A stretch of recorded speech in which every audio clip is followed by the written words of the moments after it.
괜찮나요? 네. 이렇게 나와야 되나요? 나쁘지 않네요. 그래서 얘는 200에서 250, 거기서 350, 250에서 350이 트레이너 좀 하시는 분들, 어느 정도 하시는 분들은 좀 평균이지 않나.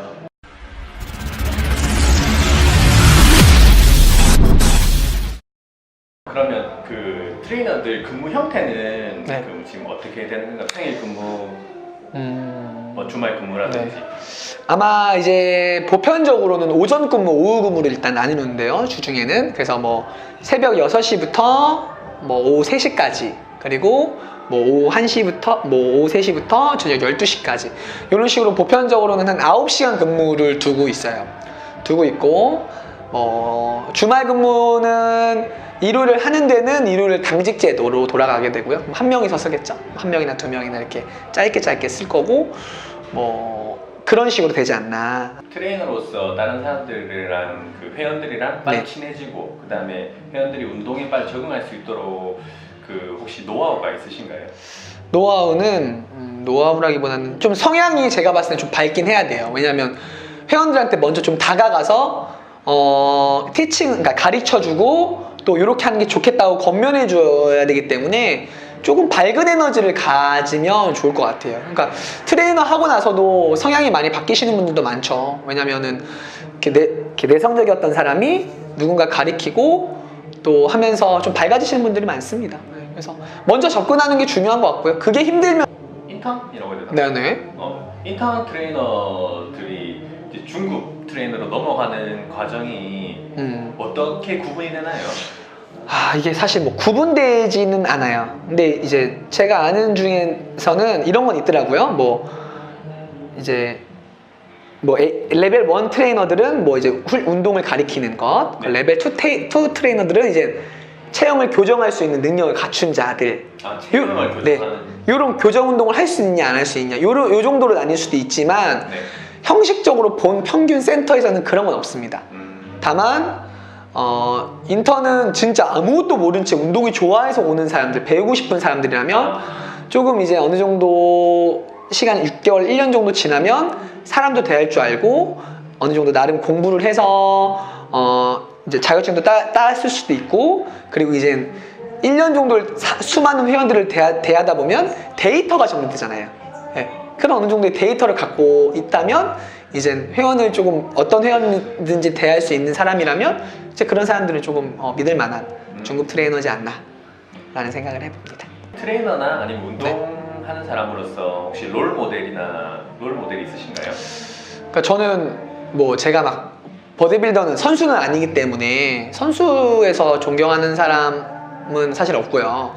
다만 이제 제가 트레이너를 입문을 고민할 때 저를 도와준 형이 있어요. 지금 이제 저 경기도 쪽에서 PT샵을 운영하고 계신데 트레이너를 생각하는 가치관, 네. 마인드, 그리고 회원들을 대하는 모습에서 되게 멋을 느꼈어요. 그 사람을 통해서. 트레이너로서. 네, 트레이너로서. 와, 사람 진짜 멋있구나. 저 사람 멋있구나. 얼굴은 별로 못생겼어요. 얼굴 진짜 못생겼어요. 얼굴은 진짜 못생겼는데 큰일 나게 보면 안 돼.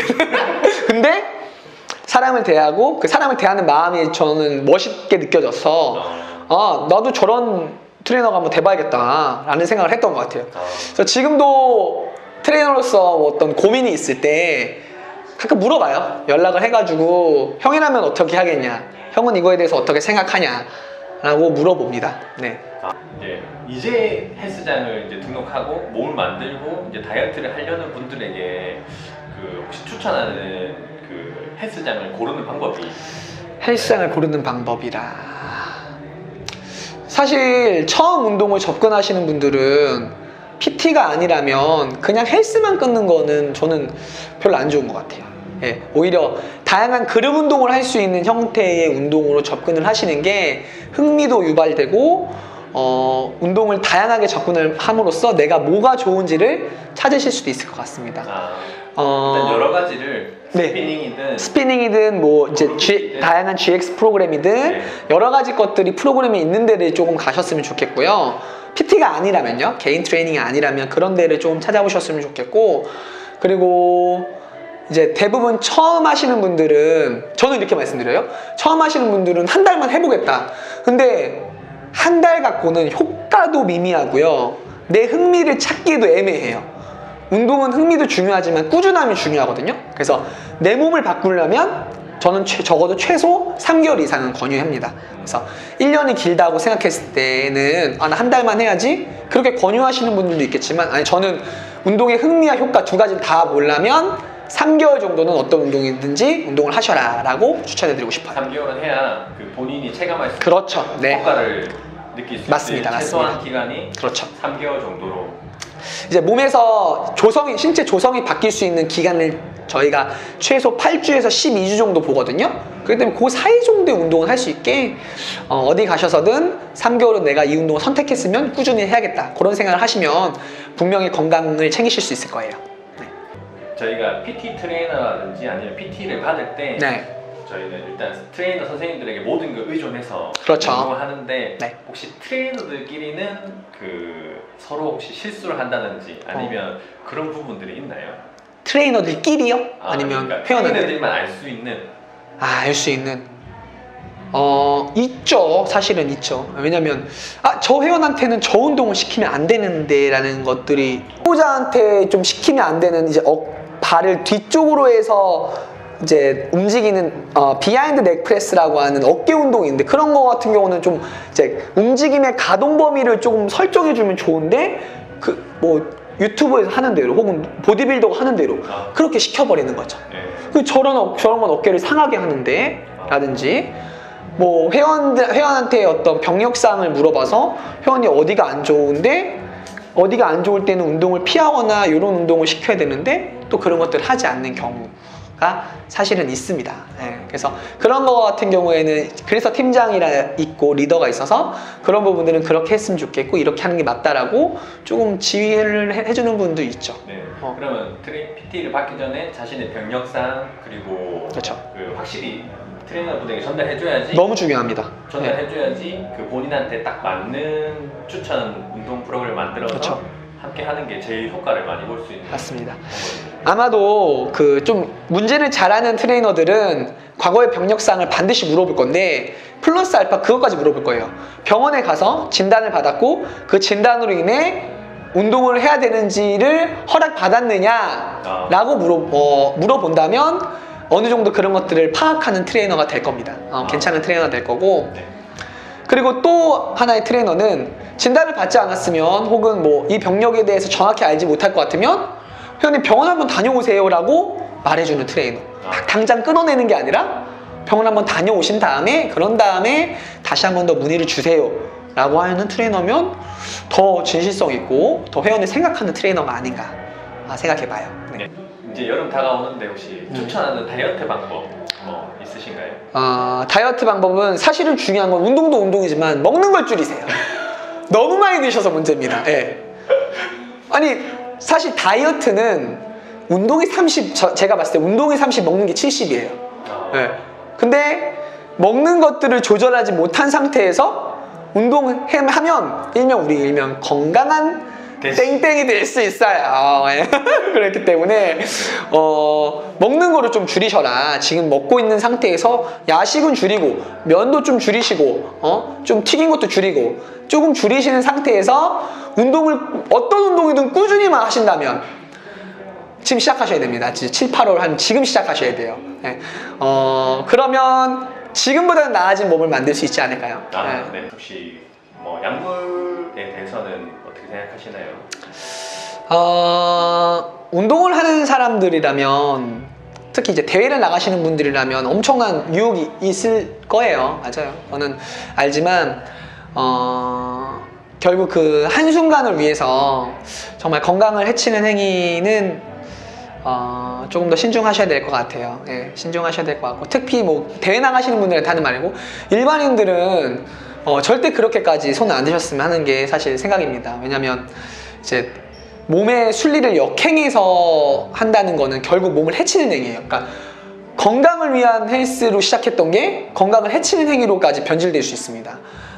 그리고 그렇게 그 약물이 지속된 상태에서 약물을 끊으면 그때는 회복이 거의 불가능해요. 뭐 요즘에는 뭐 그 약투로 인해서 너무나 많은 영상들이 돌고 있기 때문에 그러한 문제의식들은 있으실 것 같고, 이제 트레이너들도 회원의 몸을 조금이라도 좋게 만들어주기 위해서 저는 사실 못 봤어요. 아직까지는 못 봤는데 뭐 그 영상에서는 그런 경우도 있다라고는 하는데, 근데 웬만한 트레이너들이 그 정도까지 생각하지는 않습니다. 보통 트레이너는 그 정도까지 생각 안 해요. 예, 그렇게 생각하지는 않고, 또 몸을 단순히 막 그냥 울그락불그락하게 만드는 게 좋다고 생각하는 또 사회 인식도 좀 바뀌어야 될 것 같아요. 자꾸 그거를 주입시키니까 건강한 몸을 해야 하는 건데, 자꾸 막 이런 각지고 뭐 더 이런 그런 몸들을 그러니까 사회도 원하니까 자꾸 그 선수들이나 사람들이 자꾸 그렇게 되려고 하는 건 아닌가 라는 생각도 들어서, 조금 건강을 좀 더 생각할 수 있는 생각을 좀 해주셨으면 좋겠네요. 네. 그 헬스 트레이너로서 목표가 네. 혹시 있으신가요? 사실 트레이너, 이제 제가 32살이고 언제까지 트레이너만 하겠다는 생각을 저도 이제는 못하게 되는 것 같아요. 솔직히 말씀드리면. 그러니까 좀 더 전문적인 지식이나 그런 것들을 쌓아서 이제 센터나 이런 것들을 오픈해야 할지도 고민이고요. 근데 이제 한번 이런 피트니스 센터는 오픈하면 굉장히 부담도 많이 되고 금액도 많이 듭니다. 그래서 뭐 저 같은 경우는 뭐 작은 센터를 차린다든지, 아니면 이 트레이너 공부한 거와 사람 대한 거를 통해서 또 다른 직종으로 접근을 한번 해볼까 네. 라는 생각도 사실은 하고 있어요. 네. 다만 트레이너를 오래 하시려면 충분히 그것들을 오래 갈 수 있을 만한 베이스를 잘 까셔야 됩니다. 단순히 몸이 좋고 뭐 생체 자격증 3급 하나, 2급 하나 있는 걸로 10년, 20년을 생업으로 삼으실 수는 없거든요. 그렇기 때문에 길게 보실 거면 자신의 스펙을 더 쌓으시기도 해야 되고, 이렇게 나만의 센터, 나만의 철학을 갖는 그런 트레이너가 되셔야 합니다. 네. 네. 그 혹시 트레이너를 준비하시는 분들에게 혹시 조언 부탁드리겠습니다. 트레이너가 되게 멋있는 직업일 수는, 멋있어 보이는 직업일 수는 있지만 어려운 부분들도 많아요. 그래서 이중률도 굉장히 높습니다.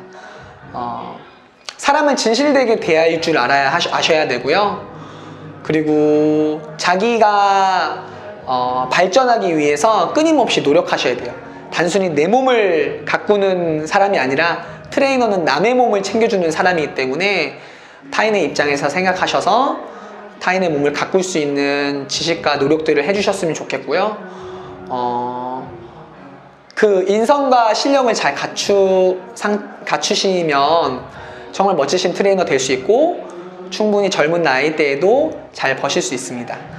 네, 오늘 긴 말씀 감사드립니다. 지금까지 우리 동네 잡터뷰 직업편, 헬스 트레이너 편 이 대해서, 오늘 인터뷰에 대해서 뭐 궁금하신 내용이나 아니면 질문이나 댓글 달아주시면 금방 댓글 답변 달아드리도록 하겠습니다. 네, 이상으로 오늘 마치도록 하겠습니다. 감사합니다. 감사합니다.